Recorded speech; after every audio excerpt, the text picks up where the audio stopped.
Assalamualaikum warahmatullahi wabarakatuh. Selamat pagi, salam sejahtera untuk kita semua. Selamat pagi, Bu. Sehat selalu ya. Oke, saya ulangi lagi. Bagi yang belum menyalakan video, silakan dinyalakan videonya. Sebab ini saya record, jadi nanti biar kelihatan wajah kalian ya, nggak cuma saya yang ngomong gitu dengan gambar-gambar itu. Oke, hari ini struktur kayunya dengan saya dulu, kebetulan tim teaching dengan Pak Sadila kan ya untuk kelas ini. Jadi sampai UTS nanti sama saya, setelah itu nanti dilanjut sama Pak Sadila gitu. Nah, di awal ini kita akan belajar dulu terkait pengenalan tentang material kayu dulu. Material kayu itu seperti apa, sifat fisiknya seperti apa, mekanis fisiknya. Itu ya, jadi masih di awal dulu. Oke, saya mulai share untuk materinya. Silakan yang belum menyalakan videonya, Tarsisius, Lufthansa, Ilham, dinyalakan videonya. Nah, ini Tarsisius sudah, Lufthansa, Ilham. Ada orangnya kan? Nah, Ilham. Ayo, Ilham mana ini? Giordanil. Sudah, Bu, sudah. Giordanil sudah? Oke. Octavianus, Ilham Arsyad. Ini tinggal Ilham ini. Halo Ilham. Oke, saya mulai untuk dulu struktur kayu. Jadi kita awali dulu belajar tentang gimana sih material kayu itu ya. Jadi ini nantinya outputnya kalian di awal ini bisa paham tentang sifat-sifat kayu sebagai bahan konstruksi itu seperti apa. Kemudian kalian juga mampu menentukan tegangan untuk karakteristik kayunya karena kalian nanti akan belajar tentang sifat fisik kayu dan sifat mekanis kayu kayak gitu. Kemudian mampu menghitung kekuatan elemen struktur kayunya. Selanjutnya dapat merencanakan sambungan kayu sebab output kita nantinya kalian akan praktikum ya, praktikum sendiri di rumah nantinya di kos yang sudah di Malang, yang di rumah ya masih di kampung halaman ya. Nah, nanti kalian praktek membuat sambungan kayu, tapi sebelumnya kalian juga harus kenal dulu macam-macam sambungan kayu seperti apa, dan nanti akan ada sedikit tugas ya. Ini nanti gambar manual saja, barangkali ada beberapa yang belum bisa menggunakan AutoCAD, jadi saya ambil garis tengahnya untuk gambar manual saja kayak gitu. Menggambar sambungan kayu dulu, kemudian nanti baru aplikasi untuk membuat sambungan kayu beserta videonya kayak gitu. Nah, ini yang terakhir mewujudkan gambar hasil perhitungan perencanaan. Jadi dari kalian menggambar, kemudian kalian kan juga nantinya akan membuat perkiraan ya, kira-kira untuk sambungan kayu itu yang pas ukurannya berapa kayak gitu. Terus kemudian kalian akan mewujudkannya dalam bentuk yang real, sambungan kayu yang real itu seperti apa. Nah, untuk tugas besarnya saya jelaskan nanti berbarengan dengan penjelasan terkait macam-macam sambungan kayu gitu ya. Nanti kita kumpulkan berbarengan sama UTS gitu aja. Oke. Nah, jadi diawali dari perkembangan bidang konstruksi. Dulunya untuk Indonesia sendiri fokusnya masih di kayu ya untuk material bahan bangunan. Contohnya seperti adanya rumah joglo kayak gitu kalau di Jawa. Joglo sendiri itu full mulai dari atap sampai bawah pondasinya itu pakai kayu kayak gitu. Namun seiring perkembangan zaman, seiring perkembangan bidang konstruksi juga ada banyak material yang bisa mengganti alternatif kayu ini. Mengingat kayu pun tambah tahun tambah cepat habisnya ya, karena kayu sendiri itu prinsipnya dia ditanam kemudian menunggu sekian lama tahun baru bisa digunakan. Normalnya seperti itu untuk yang memiliki kualitas pertama, karena kita sendiri kalau menggunakan kayu itu pasti memilih yang kualitasnya baik kan. Jadi jarang untuk yang menggunakan kualitas nomor sekian untuk konstruksi bangunan rumah, mengingat kayu sendiri kan rentan terhadap rayap kayak gitu ya, gampang lapuk kayak gitu. Jadi manusia yang menggunakan itu biasanya lebih memilih preferer yang kualitasnya yang bagus kayak gitu. Nah, untuk perkembangan bidang konstruksi sendiri sekarang sudah mulai banyak alternatif material bahan bangunan selain kayu. Makanya kayu sendiri sekarang sudah mulai bukan sama sekali tidak digunakan, tapi sudah mulai bergeser ya pemilihannya, ada banyak alternatif. Nah, material sendiri tadi saya sudah ngomong ada beton, ada kayu, baja, ada beton prategang.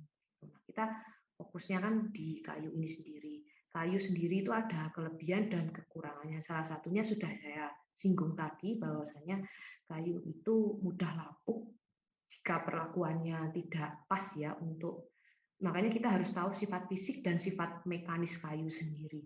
Gitu. Nah, ini untuk keuntungannya. Yang pertama, jelas kayu cukup mudah didapatkan. Tapi ini mungkin ya, yang mudah didapat itu yang umur-umurnya masih muda. Tapi kalau untuk yang sudah tua, sudah tahunan kayak gitu, agak jarang ditemukan kalau sekarang ya. Tapi kalau di di luar Jawa, khususnya di Kalimantan dan di Papua mungkin, nah di sana masih bisa ditemukan kayu-kayu yang besar, karena memang di sana kan hutan lindung ya, jadi tempatnya masih banyak bisa ditemukan beragam jenis kayu, utamanya yang kelas utama gitu. Nah, kayu sendiri itu keuntungannya memiliki berat jenis ringan. Nah, ini ada banyak studi akhirnya sekarang menemukan beberapa material yang bisa menggantikan kayu yang memiliki berat jenis ringan ini. Contohnya seperti beton heksagonal itu, bata ringan ya, bata ringan. Terus kemudian bata ringan itu. Terus kemudian penutup atap yang dari seng, apa itu namanya ya? Bukan seng ya. Apa sih? Rooftop yang pabrikan itu loh, ya, rooftop yang pabrikan itu kan sebagai pengganti alternatif si genteng yang dari dari tanah, dia kan lebih enteng kayak gitu. Jadi selain adanya kayu yang dia juga nilai plusnya berat jenisnya ringan ya, ada alternatif material lain seperti itu untuk akhir-akhir ini gitu. Jadi ada alternatif yang lain, sudah mulai muncul alternatif yang lain. Nah, yang ketiga, pengerjaannya dapat dilakukan dengan peralatan sederhana. Jadi kayu sendiri, kalau misalkan kalian ke lab ya, itu kan untuk palunya sendiri. Kalau untuk kayu, kalau misalkan penyambungnya itu bukan berupa paku yang dari baja, dia kan pakai pemukulnya khusus untuk palu kayu gitu ya. Kan biasanya kalau kayu itu penghubungnya bukan berasal dari paku baja, tapi dari paku yang berasal dari kayu sendiri kayak gitu. Ya, saya harap kalian pernah tahu ya untuk penyambung kayu ini. Nanti kita belajar kok tentang sambungan kayu juga. Kemudian yang terakhir itu ramah lingkungan, ya jelas kayu sendiri, karena kayu sendiri kan prinsipnya back to nature ya. Jadi misalkan dia lapuk kan juga langsung bisa dicerna, bisa langsung diterima oleh bumi kayak gitu. Pun sedikit beda dengan beton ya. Kalau beton sendiri kan prinsipnya memang dia campurannya dari semen, dan semen sendiri itu kan dia melepas karbon. Jadi sekarang mulai ada alternatif baru untuk semen sendiri jika ingin diganti, dirubah gitu, banyak penelitian untuk khususnya untuk yang campuran fly ash ya. Fly ash itu abu terbang yang digunakan untuk mengganti si semen sendiri agar tidak mencemari lingkungan kayak gitu. Sekarang soalnya sudah marak perkara semen yang sudah banyak diangkat oleh aktivis lingkungan sendiri untuk bahan bangunan diusahakan lebih ramah lingkungan kayak gitu. Makanya untuk kakak tingkat kalian, mungkin kalian kalau baca-baca jurnal itu sudah banyak alternatif-alternatif yang kiranya bisa ramah lingkungan untuk utamanya terhadap material-material bangunan kayak gitu. Salah satunya pengganti semen dengan fly ash kayak gitu.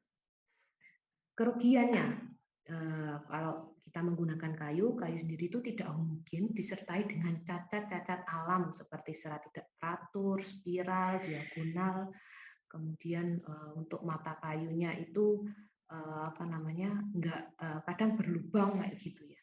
Nah, itu catat-catat alam. Jadi nggak murni bagus gitu ya kalau kita ngambil kayu dari alam. Jadi kita sebagai pengguna harus bisa mensiasatinya. Nah, tingkat keawetan rendah. Balik lagi, kalau kita sebelum menggunakan itu treatmentnya salah, kayu sendiri gampang lapuk, kemudian gampang terkena itu ya rayap ya, hewan rayap itu. Kalau kita salah treatment untuk sebelum kita mengaplikasikan. Yang selanjutnya, kayu sendiri itu dapat memuai dan menyusut. Jadi kalau kita salah untuk menghitungnya, misalkan ya kita membuat satu bangunan itu di saat musim hujan, misalkan seperti itu. Nah, kita lupa untuk mengukurnya, tidak memberi lebihan ya. Jadi kalau kita misalkan membuat misalkan buat kusen gitu ya. Kalau kusen itu kan kusen kaca atau kusen jendela, kita kan juga harus memikirkan nanti kalau pas musim kemarau misalkan itu kira-kira kita harus lebih berapa mili ya. Kan pasti namanya kayu kan pasti akan memuai. Utamanya kalau kita membuatnya di saat musim hujan, nanti pas musim kemarau pasti itu akan kalau orang Jawa tuh ngomongnya mulet kayak gitu ya. Gitu. Jadi kalau kita membuat kusen utamanya itu harus memberi memberi lebihan untuk ukurannya kayak gitu. Terus kemudian kayu sendiri itu mudah terbakar. Jadi dia kan memang penghantar ya. Kalau di fisika kita sudah belajar bahwasanya si kayu ini penghantar panas gitu. Jadi kerugiannya itu dia tidak tahan terhadap panas. Ini juga dibuktikan dengan kondisi kalau misalkan panas seperti ini ya. Kalau di hutan-hutan biasanya sering itu terjadi kebakaran kayak gitu, kebakaran hutan, rentan kebakaran. Nah, kita masuk ke anatomi kayu. Jadi ini merupakan penampakan kayu ya. Jadi kayu itu kalau dibelah tengah-tengahnya seperti ini. Ini kalau misalkan kita orang awam gitu kita hanya tahu oh seperti ini ya kayu. Kayak gitu. Mungkin kalau teman-teman yang dulunya dari SMA, biologinya mungkin sudah diajari terkait ini anatomi kayu. Jadi di bagian luarnya itu disebut kulit luar, kemudian ada kulit dalamnya kayu juga. Jadi kulit itu bagian yang paling terluar ya. Kalau kulit luar itu biasanya cenderung kering kayak gitu, tapi kalau kulit yang bagian dalam itu agak sudah mengandung air ya. Kalau kulit ini fungsinya untuk melindungi bagian lebih dalam dari kayu yang kulit luar. Terus kita kenal juga namanya kambium. Nah, kambium ini jaringan yang berupa lapisan tipis dan bening kayak gitu. Ada di dalam agak lebih dalam dari kulit dalam. Terus kemudian kita kenal dengan istilah kayu gubal. Kayu gubal itu bagian kayu yang terdiri dari sel-sel yang masih hidup, masih berfungsi kayak gitu sel-selnya. Selanjutnya kita kenal juga dengan kayu teras. Kayu teras itu bagian yang terdiri dari sel-sel yang sudah tua atau mati. Kayak gitu untuk kayu teras. Kita kenal lagi, masuk lagi ke dalam, itu disebut hati. Hati itu apa sih? Hati itu bagian kayu yang di pusat, yang di bagian pusat. Jadi untuk kayu kulit luar sampai dengan kayu teras tadi itu masih di bagian luarnya ya. Kemudian masuk di hati. Hati itu yang mulai warna coklat gelap ini, yang bagian atas ini ya. Coklat gelap ini. Nah, itu yang paling luar di sini ini hati namanya. Itu yang kayu yang ada di pusat. Nah, kita masuk kenal dengan namanya lingkaran tahun. Jadi lingkaran tahun kita bisa tahunya ya kalau kita ngitung itu sebagai umurnya si pohon ini. Jadi kalau kita hitung di sini ini ada berapa garisnya. Nah, itu kalau dihitung oh pohon ini umurnya sekian. Kayak gitu. Kita bisa tahu umur pohon dari lingkaran tahun. Kayak itu ya, teman-teman. Kemudian ada selanjutnya namanya jari-jari kayu. Itu sebenarnya merupakan jaringan kayu yang dibentuk dengan susunan sel. Jadi secara radial itu artinya dari luar menuju ke pusat kayak gitu. Jaringan itu juga disebut dengan jaringan radial bisa juga. Jadi jari-jari atau jaringan radial. Kemudian ada kayu awal dan kayu akhir. Jadi kayu awal, kayu akhir ini merupakan kayu yang nantinya dia akan mulai tumbuh kayak gitu. Nah, ini nanti teman-teman bisa pelajari lebih dalam dari materi yang sudah saya share. Ini saya sudah share e-book apa belum ya? Apa di kelas sebelah ya? Soalnya saya juga ngajar di struktur kayu B. Mungkin belum, nanti enggak apa-apa. Nanti saya coba share bukunya. Teman-teman bisa pelajari lebih dalam terkait dengan struktur kayu ini. Anatomi kayu gitu ya. Jadi biar tahu nanti gimana sih caranya kita bisa paham, bisa tahu tentang umur kayu kayak gitu. Ya, tadi secara garis besar dari lingkaran tahun ini ya kayak gitu. Nah, kita masuk ke sifat fisik kayu. Jadi kasarannya namanya sifat fisik itu yang terlihat kasat mata ya, yang terlihat mata. Jadi kita bisa tahu kandungan airnya, kandungan air si kayu itu. Jadi kandungan air sendiri itu setiap kayu itu beda-beda variasinya, tergantung dari jenis spesiesnya. Jadi mengingat kayu sendiri itu kan ada kelasnya ya, kelas 1, 2, 3 kayak gitu dan seterusnya. Nanti di macam-macam kayu saya akan memberikan kelas-kelas kayu tersebut. Jadi jenis kayunya apa saja yang termasuk kayu golongan 1, 2, dan 3 kayak gitu. Nanti kalian bisa mempelajari kayu tersebut. Nah, di dalam satu spesies itu terjadi pula biasanya perbedaan kandungan air yang disebabkan oleh umur. Jadi walaupun dia sama spesiesnya, misalkan kayu jati gitu ya, tapi kalau umurnya beda itu kandungan airnya pasti juga beda. Karena selain umur itu ada ukuran pohonnya dan lokasi penanaman. Karena kalau misalkan ditanam di Malang sama ditanam di daerah Kediri misalkan kayak gitu kan, itu cuacanya sudah beda ya. Kediri sendiri panas banget, kalau di Malang kan masih sejuk lah kasarnya kayak gitu. Jadi kandungan airnya pasti akan beda. Kemudian bagian batang kayu itu terjadi perbedaan kandungan air yang ya gara-gara tempat tersebut juga, ukuran pohon dan umur tadi kayak gitu. Nah, kita masuk ke kepadatan dan berat jenis. Untuk kepadatan dan berat jenis sendiri itu biasanya dinyatakan berat per unit volume ya. Jadi kalau kita nyinggung tentang kepadatan dan berat jenis, berarti itu nanti akan menyinggung tentang apa namanya, beratnya si kayu kayak gitu. Itu nantinya ya kandungan air pasti juga ikut terhitung. Nah, masuk ke cacat kayu. Cacat kayu ini kerusakannya ya, kerusakan dari kayu kan balik lagi tadi sudah saya singgung bahwasanya kayu ini terlahir ada yang mulus, ada yang enggak kayak gitu.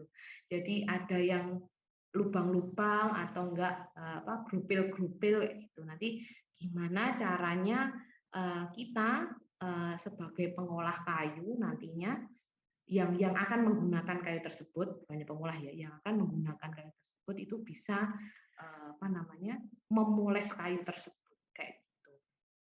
Nah, kita masuk ke sifat mekanik kayu. Sifat mekanik kayu ini yang kasarannya tidak terlihat mata ya. Jadi sifat yang berhubungan dengan ukuran kemampuan kayu untuk menahan gaya luar yang membebani kayu. Jadi nggak kelihatan, jadi kita perlu melakukan treatment terhadap kayu tersebut kayak gitu. Kayak kita misalkan melaksanakan eksperimen dengan melihat kuat tarik sejajar serat seperti itu. Nah, jadi kuat tarik sendiri itu biasanya dapat dihitung dengan cara membagi beban tarik dengan luas tampang cross sectionnya kayak gitu. Nah, ini untuk sifat mekanik kayu ya, mulai dari pertama sampai terakhir ini biasanya all about eksperimen, berarti kita ke lab kayak gitu. Kuat lentur juga, kuat tekan sejajar serat kayak gitu. Kuat tarik, kuat tekan, kuat lentur, kuat geser, kemudian perilaku terhadap temperatur tinggi.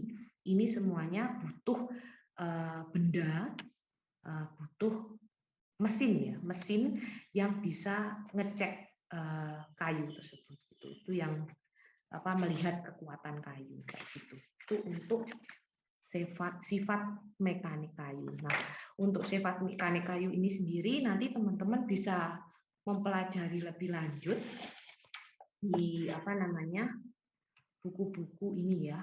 Nah, di daftar pustaka ini. Jadi kalian harus punya namanya SNI kayu. Kayak gitu, teman-teman. Di SNI kayu ini semuanya akan ada. Ini e-booknya ada, tapi nanti tak coba carikan ya. Saya belum punya e-booknya sih, tapi tak coba carikan. Semoga ada dan nanti saya unggah di di materi struktur kayu ya di G-Class. Nanti bisa kalian pelajari gitu. Kan lebih mudah di e-book ya daripada harus beli. Kalau saya dulu beli karena memang belum familiar ya namanya e-book kayak gitu. Dulu saya beli. Kemudian ada juga buku ajar struktur kayu, nanti silakan teman-teman bisa download juga itu atau pakai bukunya Handsfree yang nanti juga saya unggah. Nanti dari beberapa ini buku ini tak coba carikan dulu. Saya sudah ada bukunya Handsfree itu. Itu aja sih di awal tentang struktur kayu gitu ya. Oke. Dari sini teman-teman ada yang ditanyakan tentang struktur kayu? Yuk silakan sharing. But sharing is caring, sharing is learning. Gitu ya. Silakan teman-teman. Ditanyakan tentang struktur kayu.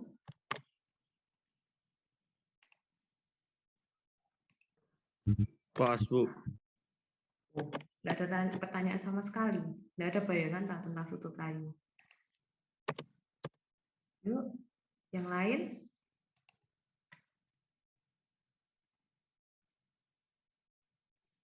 Nggak ada. Nggak ada juga.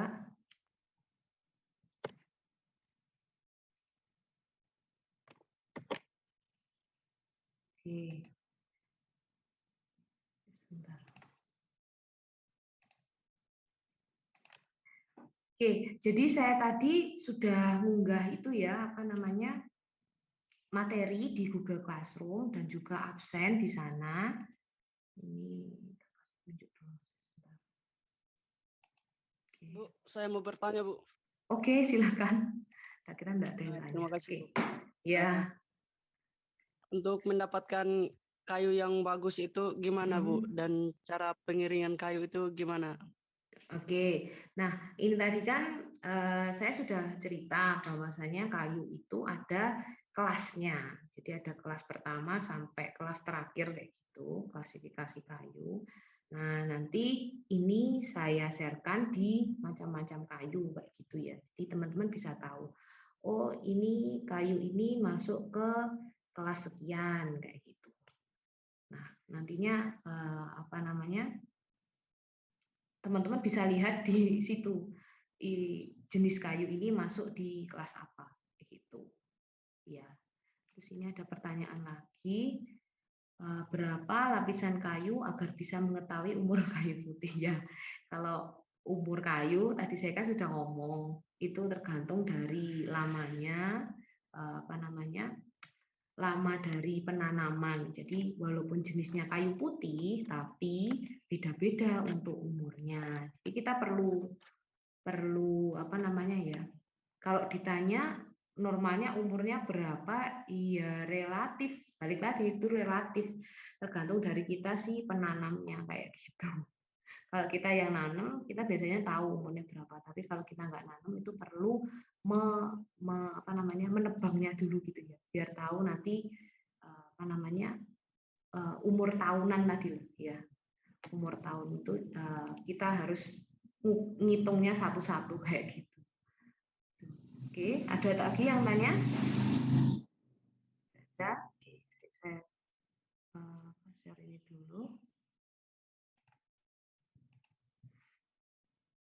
Nah, sebenarnya untuk struktur kayu C itu ada 49 anak ya yang masuk, tapi ini kayaknya cuma 20 sekian. Oke. Ini sudah bisa dibaca sama teman-teman. Jadi saya sudah nge-share tentang material kayu ya. Tadi material kayu ini silakan nanti teman-teman absen dan materi ini juga sudah saya share di sini. Terus kemudian ada tugas. Nah, jadi saya tadi sudah apa namanya aktif untuk memberikan apa namanya materi ya tentang material kayu. Jadi gantian kalian yang aktif dengan mengerjakan tugas ini, gitu ya. Pengetahuan dasar tentang material kayu.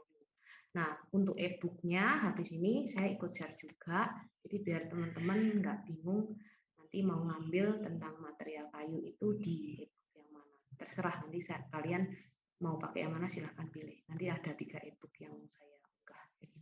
Dengan ketentuan seperti ini nanti diunggah di sini ya untuk tugasnya. Udah itu aja dari saya. Oke, ada yang tanyakan seputar tugas? Pengumpulan tugasnya kapan, Bu? Tenggat waktunya. Oke, nanti silakan dibaca sendiri ya di Google Classroom-nya sudah saya berikan tenggat pengumpulannya kayak gitu. Soalnya di Google Classroom tanggal 12 Oktober. Sedangkan yang Ibu stream tadi 13 Oktober, Bu. Masa kayak gitu? Ya harusnya sama lah, enggak mungkin kalau enggak sama. Ya tanggal 13 itu sepertinya. Bu, saya mau tanya, Bu. Hari Rabu minggu depan saya apa namanya merencanakannya. Iya benar tanggal 13. Gimana silakan yang mau tanya? Itu tugas resumnya itu minimal berapa lama? Apakah ada ketentuan dari Ibu? Minimal apa? Tugas resumnya tuh ada minimalnya kayak berapa halaman gitu. Iya, silakan dibaca. Itu ada ketentuannya, Mas. Iya. Oh iya. Coba dibaca dulu ya. Ya. Jadi dibaca dulu. Kalau memang enggak paham, silakan. Saya rasa di situ sudah ada semua, gitu ya. Oke, silakan. Yang lain? Sudah? Enggak ada yang tanya? Oke, baik. Jadi itu saja materi saya hari ini. Semoga teman-teman bisa sedikit ada gambaran ya struktur kayu itu seperti apa. Jadi kita nggak cuma belajar tentang sifat fisiknya aja, tapi kita juga akan menyinggung sedikit tentang mekanisnya. Nah, mekanis ini nanti seperti kita ngitung-ngitung kayak gitu, ada ngitungnya ya struktur kayu ini nantinya. Jadi nggak cuma kita paham fisik kayunya saja kayak gitu. Itu aja dari saya hari ini. Ada yang tanyakan lagi? Tidak ada? Ada? Nggak ada, Bu. Oke, oke. Ilham, enggak ada? Ada, Bu. Oh, Ilham, silakan. Itu kalau pakai ketik bisa ya, Bu? Atau harus tulis tangan? Sudah saya itu tulis di ketentuan tugasnya. Jadi sesuaikan dengan ketentuan tugasnya ya. Tuh. Enggak, Bu, soalnya enggak ada secara eksplisit dikatakan diketik atau ditulis tangan, Bu, gitu. Ya, kalau misalkan difoto berarti tandanya ditulis tangan, gitu ya. Jadi ini mahasiswa ya, jadi mahasiswa boleh kritis tapi juga harus smart, gitu ya. Oke, baik. Nggak apa-apa. Tanya itu nggak apa-apa. Yang penting, jadi prinsipnya mahasiswa itu kita boleh kritis, tapi juga kita sebelum tanya itu kita juga harus mencernanya dulu. Jangan sampai miss ya, ada yang miss kayak gitu. Nggak apa-apa. Overall nggak apa-apa. Lebih baik tanya daripada tersesat gitu ya. Oke.